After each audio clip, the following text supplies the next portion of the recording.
This is what I call an A-frame snow shelter.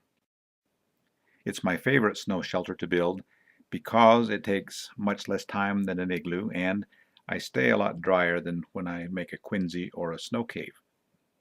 It provides good protection from the elements and has plenty of headroom. I consider it a one-person shelter, but with a little modification, it can fit up to 2 people in a bind. I usually begin by digging a narrow pit, about 3 feet deep, that I can stand in. Then I remove any loose snow from the top of what will become a trench, about 4 or 5 feet long and a little more than shoulder width. Once I get down to good crusted snow, I start cutting blocks that are the width of the trench and about 6 to 10 inches thick. These blocks will be used then to make the A-frame roof. How thick I cut the blocks depends on how well the snow is crusted. The blocks have to be strong enough not to break in half when held horizontally by their ends.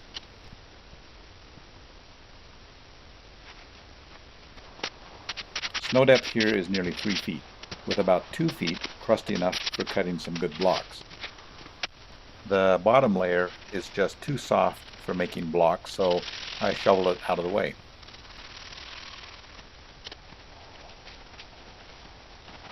From each 2 feet of crusted snow depth, I'm able to cut 3 blocks.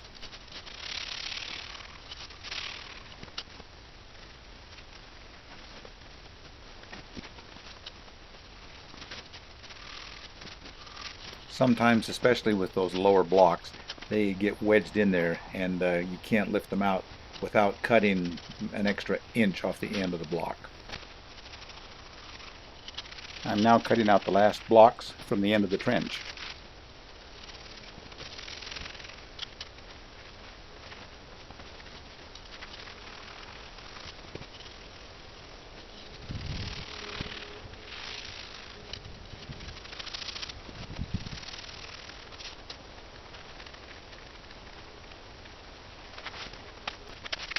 Once I've cut out all the blocks I need and I have finished the trench, I hollow out the end for a place to put my legs. Here's a view of the finished trench with the leg space hollowed out.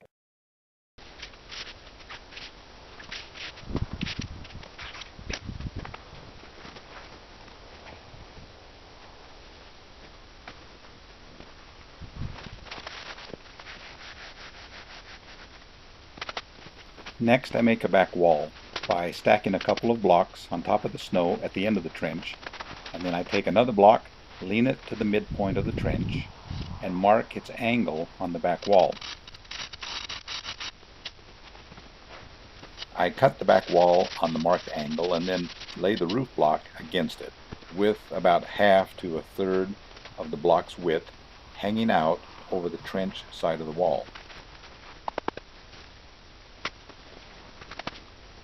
Then I take another roof block, place it opposite the first one and flush with the back wall, and lean its top against the top of the first roof block.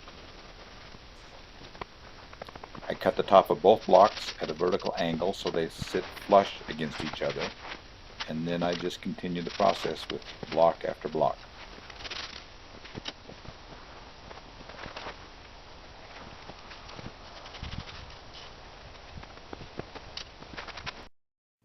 Here's the roof with the first 4 blocks in place. I continue adding blocks until the roof is complete. By staggering or offsetting these roof blocks in this way, there's always a good edge against which to lean the top of your next block. Otherwise, you end up trying to awkwardly balance 2 blocks at the same time while you position them on the edge of the trench and try to cut their tops flush with each other.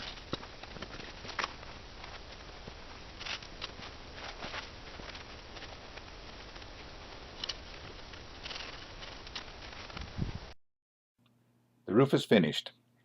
And the next task is to close in the front end of the snow trench. I do this first by stacking a couple of blocks to use as pillars, and then another block across the top is the archway. Fill in the remaining holes with whatever blocks you've got left, and then trim the hole big enough so that you can crawl in and out with relative ease. You don't want it too big or you get too much cold air flow in and out.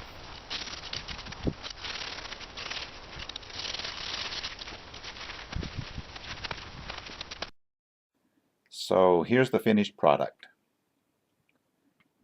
I crawl inside to make sure the entrance is big enough and that I have enough leg room and head space. I can put my feet in the hollowed out end without touching the end wall, and I can sit up or even kneel up without hitting my head on the ceiling. I could make the sleeping space a little wider by undercutting the walls a foot or so on either side if necessary. It took me less than an hour from start to finish, and I've got a comfortable, cozy shelter protected from wind and cold.